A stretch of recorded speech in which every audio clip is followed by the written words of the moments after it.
Good afternoon and welcome. Thank you so much for joining us today. I'm delighted to be joined by my good friend and fellow agency founder, Konrad. Good afternoon, Konrad. How are you? I'm great, Nathan. Thanks for having me. I'm So- uh, I'm here just to spend some more time with you, really. To be honest, the uh, the, the, the old, live audience is just a bonus. the Trojan horse.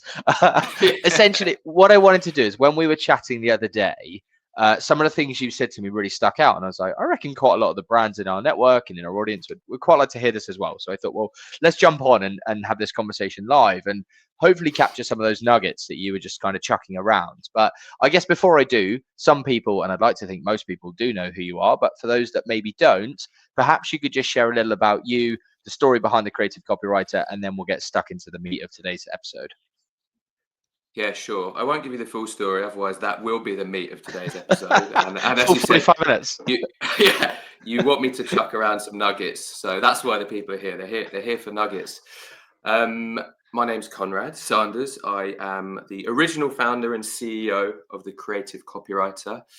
I should mention that my other half, my partner in life in crime, Nitsan, is the other founder. She jumped in 2017, and that's when it started to work. So what we do as an agency is blend the science of data steered strategy and psychology with the art of creative copywriting to basically help brands get their words right at every step of the customer journey. That's kind of us in a nutshell. I'm sure I will deep dive into kind of some of the frameworks and things that we've come up with and that we use to ensure success with our clients today. How much of a backstory do you want, Nath? How much? Well, I mean, I guess I'll start with a question, and I guess we'll tease out some more about your story as we go. But I think one of the things we Mm, were chatting about last week, which I found particularly interesting, was just so many brands think they're unique and think they're special, and they're like, actually, finding a point of difference and a USP or whatever is actually really hard, right? And I see this in agency land, I see this in brand land all the time, where I go, actually, this is just a sea of sameness. There's nothing unique yeah, about your business whatsoever, apart from maybe some of the personalities behind it. When a brand comes to you with that conundrum, there's like, look, got this product, importing it, getting it manufactured, whatever. How can they cut through the noise and try and create a point of difference? yeah. Well, shall I start with why I think this problem is so prolific? Yeah, please do. I mean, yeah, as you said, look, there are the world, the e-com world, and to be honest, most industries is full of copycats, kind of like copy and paste jobs. You know, the same templates, the same sort of tone of voice, the same, usually a very similar look and feel to their visual identity, the same kind of lazy USPs like, um, we care more, or we're sustainable, for example, those kind of things, Yep. especially in the ecom world. And I think that, what's the reason for it? Like, how do we get to the root of it? Like you said, they sort of think they're special. I think there's a lot of hopeful entrepreneurs out there, right? Founders that launch something. And I think one of the problems is they're too product focused, right? They're focused on like this product that they've developed, which they think is, because they're so close to it, they think it's amazing, it's special, it's different. The reality is, there's probably hundreds, if not thousands, of very similar products out there on the market, right? And if they haven't done that proper market research, they might not know that. They're laser focused on their own thing and kind of pushing it out there. And I think that, you know they're too close to the product. They underestimate how difficult it is out there. And I will add that they might have something special. They might have a special product, but if it's not communicated in the right way, how are you going to cut through the clutter, right? How are people going to know that it is different, is unique, it is right for them, if what they're seeing is they're being bombarded with very, very samey messaging, very, very samey brand visual identities, very samey ads, and just a world of content saturation, everyone wrestling for our eyeballs and attention. I think I'd add one more thing there. I think that it's quite common for, whether it's founders or marketers, people in your marketing team, I think they think it's logical to copy the front runner in the industry, right? They see brands out there. Well, like you said, whether it's an agency or an e-com brand, they'll see a brand out there that is successful and they will go, I want to be like them because they're winning, they're successful, right? But they borrow too much of that. And they think it's logically, you might think that's a less risky approach, right? It's working for them. Let's do that. It'll work for us. I argue that it's actually more risky to take that approach and to not push harder or brand harder, as I say, push harder to differentiate because you're not the front runner, right? You're not the Apple of your industry. It's going to be very, very hard for you to achieve that if you're just going to become a sheep, another copycat. You will get swallowed in that sea of saturation. And I mention Apple because the amount of times that brands have come to us and said, you know, we ask about tone of voice. They go, yeah, that's what we want. We want to be like Apple, for example. If I had a penny for every time, I'd be a rich man. And the reality is we're there to kind of push them towards differentiation, to kind of make the case that actually that's not what you should be doing because you will get swallowed. What was the next question? I feel like I Well, got the first I one. had a question within that, which is, I guess the concerns around, well, there's two bits to my next question. One is around unconscious bias, because you have this idea, and I think about it when I look at Nikki's business and what she's done with Snoop, and to be fair, like other businesses, like how many businesses actually do the market research piece? Right, versus you kind of get swept up in the emotion of first things first, like, is it available on 123 Reg or similar? And you're like, oh, the domain's available. Has anyone used it on social media? Oh, no one's using it, or they're using like a derivative of it, but not the actual thing. And then you create a logo and you're like, oh my God, I've got this brand. This is so exciting. And you get swept up in all this emotion of all of this and the overnight success. And you're like, actually, I've not done any market research. I've not properly looked into it. I've not even seen if there's an interest. I like it, and my partner likes it, and my kids like it, and my parents like it. Therefore, and you're like, actually, that's not even your target market. So I guess my question to you is, are there tools, are there techniques, are there frameworks just for that first piece where it's like, if you take nothing else from today, if you're going to do your market research, here's where you start. Yeah, well, actually, there is a framework. I'll talk about one of our frameworks, which is called Mural. And this is what we essentially use to power the value proposition of all the companies that we work with and all of their kind of core brand foundational elements. So their value prop, their brand narrative, their voice, their sort of key messaging and brand sound bites and elevator pitch, so on and so forth. I will come back to that. I like to go off on a tangent, as you know, Nathan. So bring me back to that if I don't. Just a reminder, about 45, 50 minutes, not 6 hours, but we'll give it a go. No, but there's a good little side story here because you wanted to tease out some parts of my story, right? And I think this is a good point to do so. The beautiful description that you just gave of how most founders begin their journey, I've always called it like inside out thinking, or it's an inside out approach to business and to marketing. It's exactly that approach. I've got an idea, right? I think it's going to be brilliant. Let me invest a shitload of money into this, all of my resources, and push it out there and see if it sticks, see if it works. Both in terms of the business itself and also marketing campaigns, right? The problem with that approach, that thinking, which is, to be honest, I believe, I don't have stats to support this, possibly the biggest killer of small businesses. The problem with it is that you are a sample of one, right? And you, or maybe you get your mum involved, your friends, even like a small team, you might be a sample of 10 or so. And you're probably not your target audience. Usually you're not your ICP. So you don't know if it's going to work, right? You're building these core decisions based on assumptions and guesswork. And there's a famous quote from Under Siege 2, assumptions are the mother of all fuck ups, right? So if we can remove the guesswork as much as possible, you're going to have a better chance for success. And that leads me to what I call outside in thinking and an outside in approach to business. And that's something that's quite unique about my story and the way I set up the Creative Copywriter. So my background was in copywriting and SEO, which is quite a powerful combination because SEO is all about doing keyword research, right? Data, analyzing data. And it must have been about 12, 13 years ago now, I was freelance copywriting.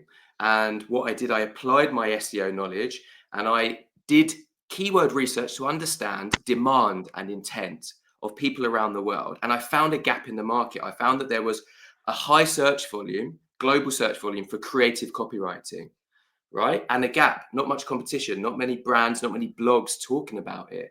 So I found this gap in the market, and I found that there was actually demand for it. And I built a whole business and brand out of that. That's why we're called the Creative Copywriter, which ironically is not a very creative name for a copywriting agency, but it does what it says on the tin, and it ticked that SEO box, especially back then when having it in your domain name was one of the key ingredients.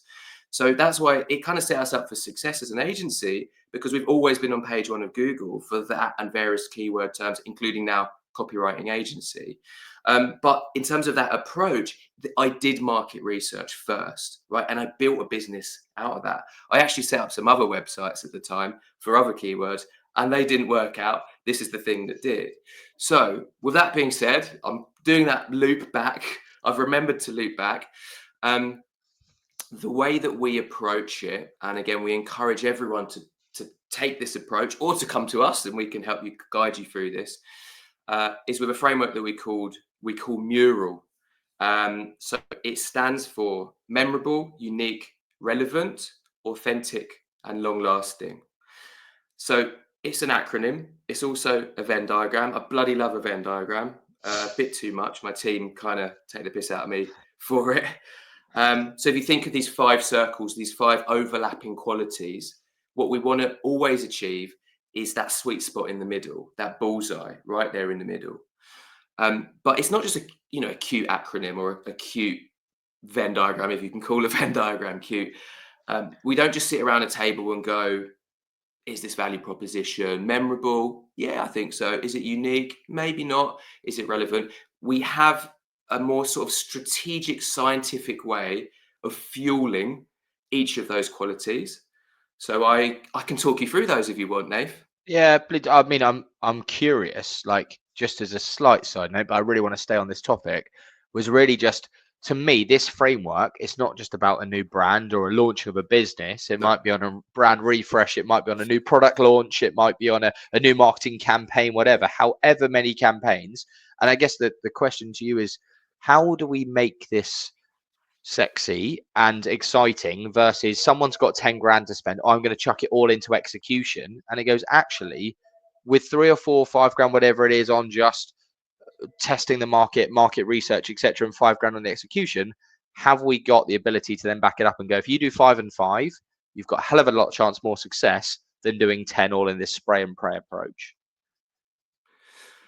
As in, well, I guess what's the question exactly? Like, is I it guess the question worth is, taking that? How do you yeah, convince how do we people educate to? the audience? Exactly. How do we convince people that actually sometimes just execute without the plan or without the research isn't the way to go, right? Because people are concerned about spreading budget, etc., etc. And I go, Yeah. you must have people come to you all the time going, I've got 500 grand. I'm going to put it onto Meta. And you go, whoa. Like, don't spend it just yet. Let's at least plan and do some research and find out before we do the execution. Yeah, look, it's a great question, and I'll be honest, most prospects come to us. Like I said, we do brilliantly with SEO and our own content marketing. A lot of them are looking for copywriting, right? Because it's in our brand name. It's a key part of what we do. But as I said before, we offer research strategy and words. I present this whole TCC ecosystem thing to them, and I start questioning them and asking them about strategy, about the insights. I'll be honest, like often the penny drops when you just question, if they're a smart person and you talk them through some of the things I'm going to be talking you through, they just immediately see that value. Like they can understand it logically. We don't have, sadly, as an agency, and I'd love to have this, we don't have kind of enough reporting stats data to go, here are some campaigns that were led purely based on assumption and guesswork and creativity. Here are some where there was a piece that was dedicated to the strategy. But when I'm presenting our approach, our frameworks, the logic behind it, the science behind it, the penny drops and it makes sense to them. And back to the budgeting, one thing that I would definitely never do, and we always aim not to do, is to throw all the money into strategy, because strategy insight work is only as good as the execution, as like what you do with that strategy, right? So there's no point getting sucked into analysis paralysis, for example. So we tend to have like some rules of thumb. For example, if we're doing like content marketing, ongoing content marketing, we wouldn't want to spend more than 2 months of their content marketing budget on strategy. So we tailor the strategy around that. So there's sort of, again, you mentioned 10K, you mentioned 500K. We'd kind of like make sure that no more than, obviously it depends on the amounts, no more than 30% would be spent on the strategy, because you've got to, the execution is actually what's going to drive those eyeballs, that attention, that traffic, the conversions, the revenue in the end of the day. But without the strategy work, it can all fall flat, and it can all just, you can miss that target in so many different ways. I've got a little question for you, just about Yeah. as you're chatting, it's kind of, I've got all these different thoughts. I'm thinking, when I do hear people talking about brand strategy, it always start with why. I think it was Simon Sinek that kind of came up with that Mm. concept, and it was always start with why. And I wonder, like, when you're talking to the brands about a new idea, a new brand, etc., what mistakes do you see brands falling into when they're trying to define that why? Because I would guess like the why is very, like, almost who cares? Like, why are you doing this? Oh, because I want to do this. Well, that's nothing to do with your audience. That's to do with you. Like, Yeah. what? How do you see it? Look, I think you've almost partly answered the question there, in that I think often it's like ego over empathy, right? Again, it's too inward facing. And I think the why, I've got things to say about Simon Sinek. I often say like how is more important than why, but we can come back to that. But the why, the core, your core mission, your core value proposition, your core story, it needs to be put through all of these lenses, not just through the authenticity lens, right? The authenticity kind of circle on that Venn diagram, which I mentioned is one of them. And often the focus is too much on like, what do we think? And I've seen, even very recently, not naming names, brand strategists who charge a shitload of money, go in, work with a company, and what they've done is just talk to the stakeholders, right? They've just talked internally, tell me your story. And they brought that to life, and and then they built all of their story, their mission, their values off of that. And what you're doing there, again, I want to bring back to Mural and how we actually use it. You're just ticking that one box. You're in the authenticity circle, but you're not in those other circles. And I want to talk about how we kind of fuel those different qualities, if I may. So let's come back to it. Memorable, unique, relevant, authentic, long lasting. So for us, memorable, the way that we fuel it is with what we call scientific creativity. So we have certain creative prompts and sort of framing techniques for pushing your voice, your narrative, sort of further towards the edge of the creative table, if that analogy makes sense, without it falling off. Using cognitive hooks and things like that to make your proposition sticky, right? That's what we want. We want it to grab attention and to stick in their mind. So if you will, grabby and sticky.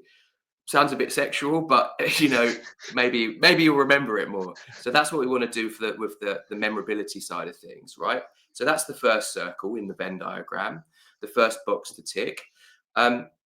Possibly even more important, unique, right? How do we make it unique? Like I said, it's not just about us talking within the founders team about, do we think that's unique?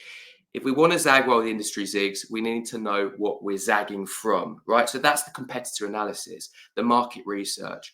And the cool thing, the idea, what we would do as an agency is reverse engineer the kind of things that we want to craft for you. What do we think is their value proposition? Looking at these 10 competitors, how are they talking? What are their USPs? What's their tone of voice? What are their values?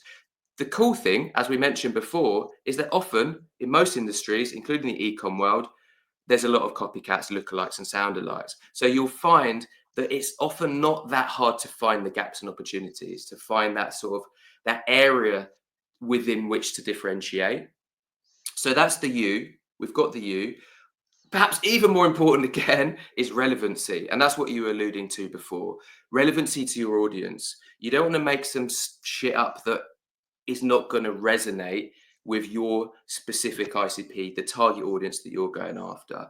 And again, how do we understand what's relevant? We do research, right? And that's where things like buyer interviews, surveys, and the low-hanging fruit for the e-com world, which if there's one takeaway from today, I'd say focus on this. We call it review mining. In the e-com world, if you already exist, if you've already got a product out there, then you're likely to have online reviews, right? So that's implicit data collection. It's like a gold mine of buyer insights. And one thing that we aim to glean from these surveys, from these interviews, first of all, is the insight. So what are their pain points? What are their desires? What are their goals in life? What's their perception of your brand, if it exists, and your products? What's their perception of other products that are out there? What are their perceived barriers? That's a great one. What are the objections they have? What don't they like? What are they worried about? If we understand that, we can preempt it in our messaging and in our copy. And within all of those buyer insights, what we also try to glean is what we call voice of customer data. This is so powerful. So the words and phrases that your target audience are using to describe all of those thoughts and feelings. And jumping back into review mining, you've got a gold mine of voice of customer data in there. And we've built a bot called Echo that, and again, you could use just GPT, to be honest. We've got a bot, a GPT called Echo, that can quickly go through 200 reviews and pull out the key phrases that your target audience are using to describe their pains, their desires, and things like that. And then sometimes it's common phrases that are being used. Sometimes it's just words and phrases that are expressed so emotively by your customers and target customers. That's the copy. That's your messaging. Slap that on the top of your landing page. That's going to convince and convert. Don't make it up. That's been said that's come straight from the horse's mouth. And it's such a powerful thing to weave into your core brand messaging, but into your landing pages, your micro copy, your conversion copy. It's proven to convince and convert because you're literally inside their mind. You're using the language that they would be using. And we know you are because you've done that research piece. So that's relevancy. Is Echo a publicly available tool or something that's only available through your agency? Echo is only available through our agency. So something you guys have created, your IP, etc. And if you are working with yourself, you get a chance to utilize that tool. Nice. Exactly. Yeah. So we've built a growing family of bots that serve different functions, and they just speed up certain elements of what we were doing previously. So you get kind of more value there, essentially. Nice. Sorry, you're onto authentic, I think. Yes, you are. Well, you were listening, Nathan. So that's good. Yeah, glad you're paying attention. Yes. So authenticity, right? So again, we want to get that sweet spot in the middle. Authenticity is this is the part that kind of, when we're working as an agency, why we collaborate with the founders. If it's a bigger company, we'll do internal interviews or send a survey round to the team. And then when we run workshops, we're there with the founding team, like understanding them as people, their goals, really understanding the product. Are those product USPs authentically true? Are they truths? And also, again, the people within the company, you don't want to be a barking duck, right? You don't want to bark like a dog and swim like a duck. The kind of brands, you don't want to present some sort of digital reality because you're ticking those other boxes and you think that's what your audience want to hear and see. But then when it comes to actual customer comms and sales, and when they speak to your people, it's completely different. It's a broken reality that would break trust. So that's where it needs to be authentic to the brand, and the insights we gather are from the team and from learning from them. And then the last one is longevity, so long lasting.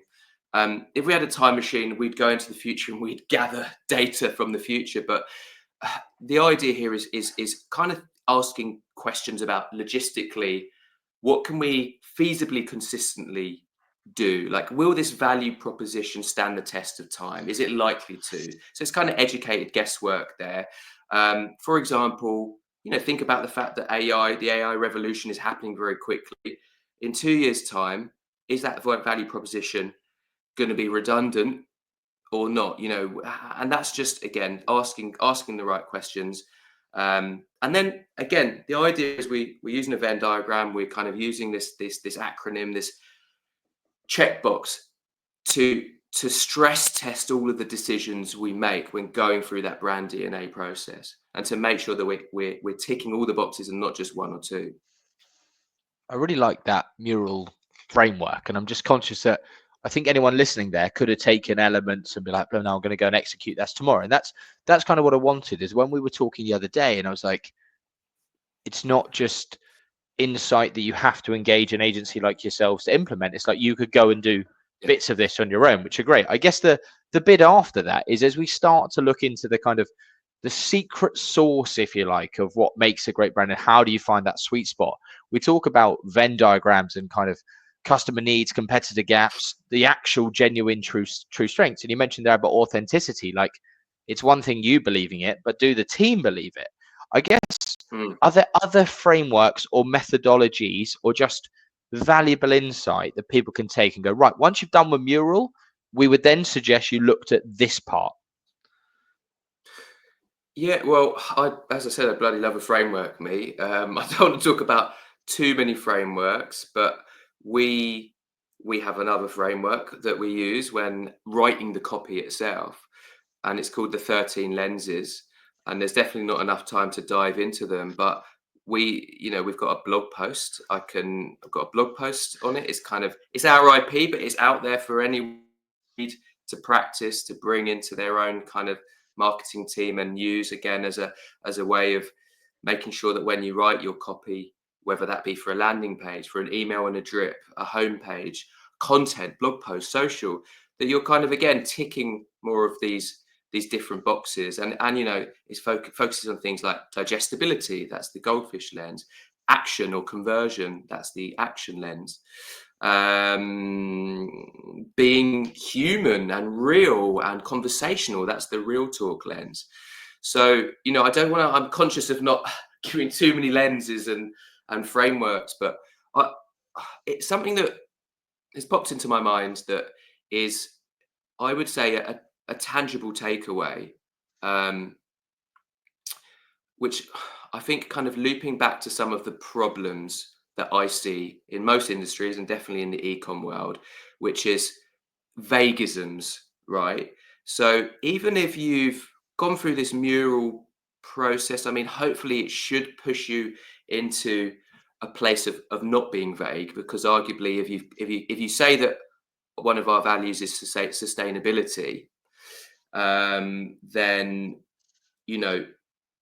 and you put it through the mural framework, arguably you'd say sustainability, we value sustainability. Is that memorable? Is that unique? Kind of no and no, right? However, it might still be just hugely important, right? And authentically true. So one thing a technique I would use to try and push that value into a place that's more memorable and more unique is specificity. And I think specificity is one of the biggest things lacking from most messaging and most copy and most marketing in most industries. And again, I mentioned before, what did I say? We can't remember now. We're sustainable, for example. So if you want to push that value into something that's a little bit more unique and memorable, maybe like sustainability with receipts, right? Just that 3-word value, all of a sudden, it suddenly sounds a bit more interesting, more unique, more memorable, and there's a bit more specificity there. We're kind of saying we don't value sustainability. We don't greenwash like most of our competitors. We've got the receipts to prove it. And then maybe within that, that's on your about page, sustainability with receipts. Then there's a link to your sustainability page, and you're backing it up with specificity, with evidence, with the receipts, so to speak. So there are ways to bring kind of vague, wishy-washy statements to life with specificity. Even we care more. That's what I said at the beginning. We care more. What does that mean? Everyone says that. What does it really mean? Like, maybe you do really care more. You know that internally, but if you're communicating it with that cliched sentence, it's not strong enough. So how do we use specificity to bring that alive, make it more powerful, make it more unique, memorable, more sticky, more likely to convince and convert, you bring the specificity into it. So what do you mean you care more? What do you do to actually care more? What's the how behind that? How do you care more? And that's where I say that how is sometimes more important than the why these days. So for example, we care more. We care so much that you will get a reply, a human reply, within 2 hours, even on a Sunday, for example. Right? I'm not saying that your team should overwork and work Sundays. I'm just saying if that's something that you do internally, right, you're being very specific about that. You're pushing that kind of vague value USP into a specific territories, and that's immediately going to make it more unique and more memorable. That's immediately going to be distinctly yours, unequivocally you and yours, because it's like how you do that. And the 99 other e-com brands or whatever industry you're in that are saying we care more, you're giving them that specificity, and it's very, very powerful. And we do it as an agency, even when it comes to, I'm going off on a tangent here, but even when it comes to our recruitment comms, our hiring, right? You know this, Nathan, as an agency, every agency is saying, we value things like work-life balance and fun and results and all of these things. Again, they're just and quality and looking after our team. Most of those values, when I hear company values, most of them are things where I'd be worried if they didn't value those things. Like table right? stakes, you're like, yeah. You value quality. Oh, great, brilliant. Okay, good for you. Oh, that's good. Yeah. Because, most companies out there just don't at all. They don't care about quality like one bit. So, we specify, right? And again, back to this little story of our own recruitment comms. We do this thing every day where Nitsan, my managing director, my managing director in business and in life, personal life, and in life, she goes at 6 p.m. every day, and she kind of shoos everyone out of our Slack threads. She's like, "What are you doing? Why are you still working? Go and enjoy the evening," right? And that's some specificity there, right? And we brought that into our job descriptions and into our headhunting messages, and it immediately got attention, right? It was like, we value work-life balance. Here's how we do that. So much so that you'll get told off for working after 6 p.m. Again, that's just a small little example of how you can kind of bring vaguisms or cliched values or cliched messages and value props to life just by going how exactly, right? Stats, figures, numbers. Super specificity works even more, right? We save you, this is a very common, not to go into the B2B world, but B2B SaaS statement, right? We save you time and money so you can focus on what counts, growing your business. Cool. That's what all technology does. Technology is built to save us time and usually money. That's exactly what all tech does or is built for. So how do we specify? Our tool, our platform, our specific, and name the industry, name the audience platform, saves you 331 hours per year and 921k or whatever. I'm picking these numbers out of my hat, but if you get very, very, very specific, that's so much more compelling, right? If a target prospect, your audience read that statement, they're immediately going to go, "Oh, that's come from somewhere. I want to know more. Where's that come from?" They've done done a survey. They've worked out exactly how much time on average their platform saves, and it's immediately going to resonate more. It's not going to my eyes aren't going to glaze over. It's not just going to sound like your usual cliche. So yeah, I've doubled down on specificity because I think it's such a key ingredient in making your copy, your messaging, your value proposition work. I've got a question to a slightly different topic, which is really when I'm looking at an e-com example, right? There's absolutely product descriptions, there's storytelling, there's all that good stuff. But I'm curious, like the shorter, snappier headline, short product description, whatever it is, like it feels like it can take 3 times as long to create that amount of words than that amount of words. And I guess that however you say it. Specificity, yeah. That links to it. But perhaps you could just share with people, like, is there any approach, suggestions, etc., for when you're trying to create that much content rather than that much content? Well, hire us. Hire our agency. Yeah, it's hard work, you know, and like a tagline is sort of notoriously one of our most difficult deliverables. Really fun and great to do, and our copywriters love it. But you've got to say so much with so little, and also traditionally there's a bit of a knee-jerk reaction from the client side as well. Like you'll provide 20 taglines, and they'll take 1 minute to read it through. Nothing really jumped out. In terms of like generally creating kind of shorter copy, I mean, look, you're balancing many ingredients, and I talk about this a lot. That's what Mural is, it's different ingredients. That's what the 13 lenses are. They're different ingredients, and balance is the key there. Like get as many as you can. Arguably, if you've got a shorter amount of space, you probably can't balance as many ingredients in like a few words. But I would say that, you know, two ingredients are clarity and creativity, for example. And I would always say I've got to say this cautiously, because clarity should, if you had to pick one, clarity should come first, right? Clarity should trump creativity. And I know that there's a lot of like advertising agencies, you know, when you walk past a billboard and they're like, oh, it's super creative, but you just think, hang on, I didn't get that. Or what are they selling? That's definitely not what you should be doing, especially in the e-com world, right? Like attention is fickle, and conversion is key. Conversion is really what we want to do, right? We want to be memorable, unique, and creativity comes into that, but not at the cost of clarity. So I'd say probably the shorter it gets, the more focus there is on exactly what it is you're selling, exactly what the value is, and what you want them to do. You know, CTA should really be using the imperative form, you know, telling them do this, like, you know, buy now being a simple one, or take this action. And there's less room for creativity, but arguably lead with the clarity, and then a little follow-up sentence is where you can weave that creativity in. And even on just thinking of our own agency, back to me, because it's all about me.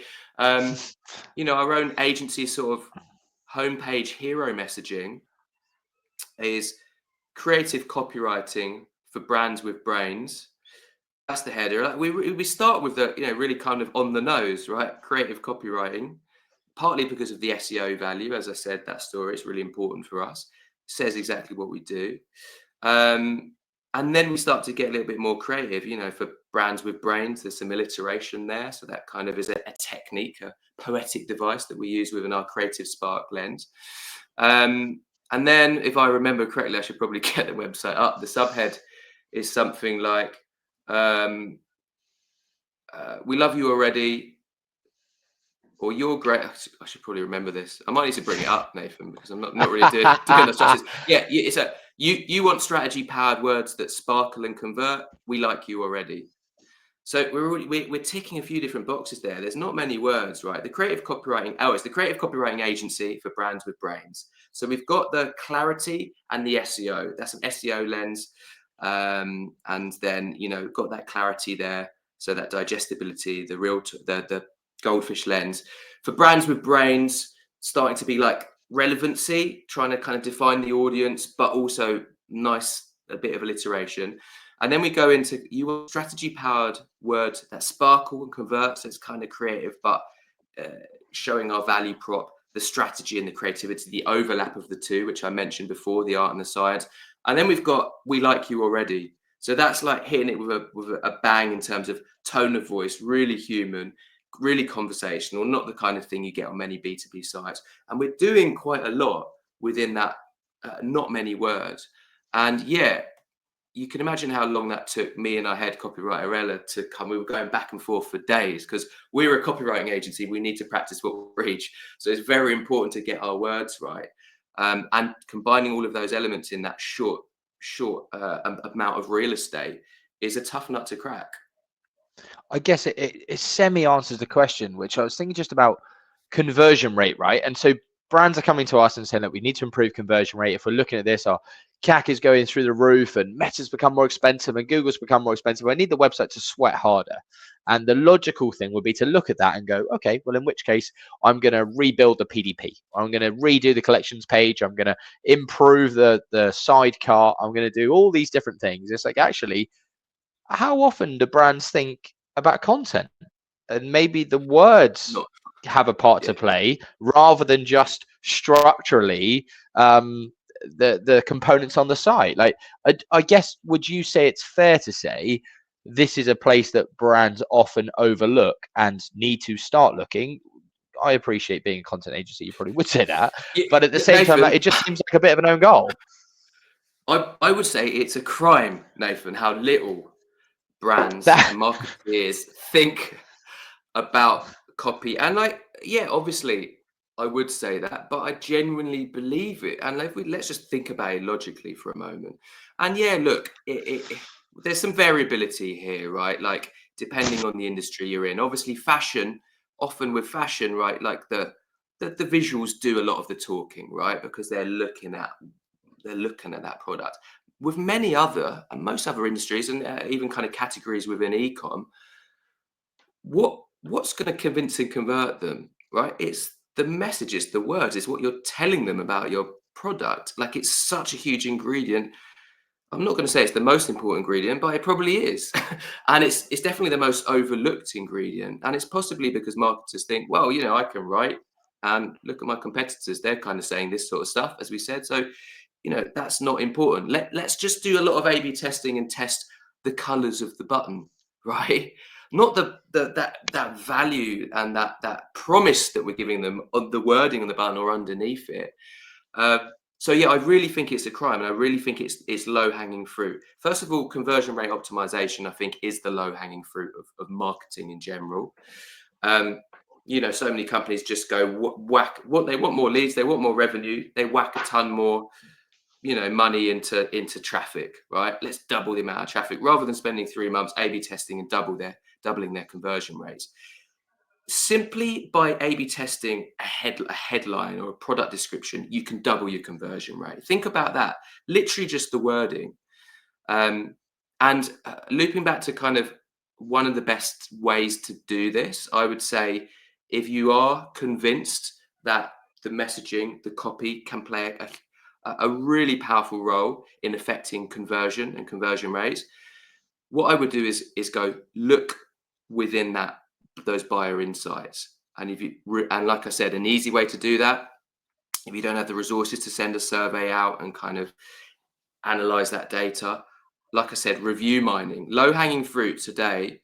Go through your reviews, pull out voice of customer data, pull out those buyer insights, understand what their barriers were, what people don't like about the product, and then knock those perceived barriers on the head and use those emotive sentences in the copy.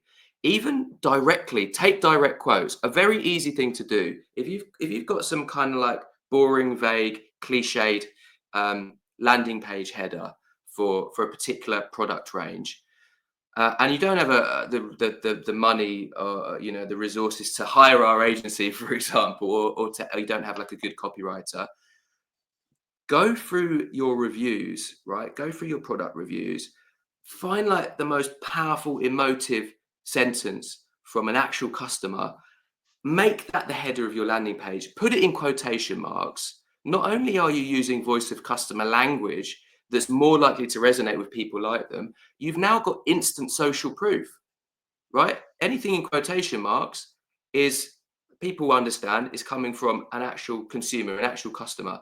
That's more likely to sway people than you telling them it's a good product, right? That's why people trust social proof, testimonials. The more you can weave into your copy or content, the better.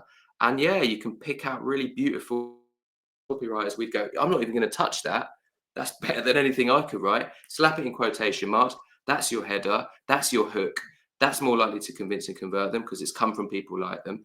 And it's very, very powerful. It's likely to increase your conversion rate.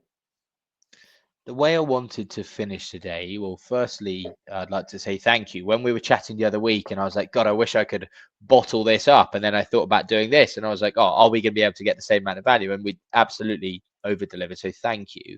I guess I'll come to very, very finally, just getting you to recap where you're from and how people get in touch, etc. I always like to finish on like, if you could wrap up today's session and say there's one thing people could take, what would it be? And I appreciate you've just delivered an absolute nugget of wisdom as that last point there around the data, the review mining, etc. But is there one other thing, one more bit of value that we can squeeze out of you that goes, if you're a brand, if you're a business, you're listening today, what's the one thing you've got to do that isn't just hiring the creative copywriter, which is of course highly recommended, but the other thing, what is it? Like one more thing other than anything I mentioned. Yeah, one more thing, one more bit of value, please. One more One bit. more bit of value. All right, all right, all right. One more bit of value. Where do I go for this? Where do I go? Maybe one of our 13 lenses that I haven't touched on. This might seem simple and obvious, but be human in your copy, right? And by that, a little litmus test is: would you talk like that at home, right? And it's very, I mean, this happens more in B2B, but really across the board in all industries, B2C included, very common for like when people are talking, founders, for example, you hear them talking about their business, their mission, their product. Oh my God, it's so engaging, right? It's brilliant, brilliant comms. And then suddenly they go to like put it in words on a website and it becomes all stilted and cliched and full of jargon, right? Like, what the heck? What does that even mean? All these vagisms, like we're changing the tomorrow of today or whatever the hell, And would you speak like that at home? All right. If not, it's probably not good copy. Change it, make it conversational, make it real. A nice way to do that: dictate, have ChatGPT transcribe for you, or Google Docs transcribe. That's probably going to be better copy with a bit of editing than you going in and getting all these things in your head that it should be like this, it should sound like that. So real, human, conversational, use you and your, talk to them directly like you're speaking to one person. Questions are great. Pretty much any sentence can be turned into a question because then it feels like a conversation even. And if your reader, who is a social creature most of the time, if they sitting down and reading your copy, whether it's an ad, an email, a landing page, and it feels like they're having a conversation with you, they're more likely to be gripped, they're more likely to be convinced, they're more likely to convert. What a perfect note to end on. And actually, just this week, ChatGPT announced their integration into Shopify and the future of conversational commerce. And so what a lovely connection. Thank you. Final thing in the story of, or the kind of true tradition with you and your PPP PSs on the LinkedIn posts, where can people find out about you? How do they get in touch if they want to find out more, do a workshop with you, etc.? Where should they go? Yeah, LinkedIn's a good place. I'm pretty active on there. Not as active as I once was, but yeah, I'd love to connect on LinkedIn. So you'll see my name down here, Konrad with a K, Sanders without a U, which I've been saying all my life to telesales people. So connect on LinkedIn and our website, of course, check it out. There's good copy on there. I hope you'll find creative-copywriter.net. So other than that, they're probably the two places to find me, and I look forward to connecting. Thank you so much, mate. I've really enjoyed today. As always, super value packed session. Thank you. I look forward to catching up with you again soon. Likewise, mate. Thanks for having me. Thank you all for joining. See you soon.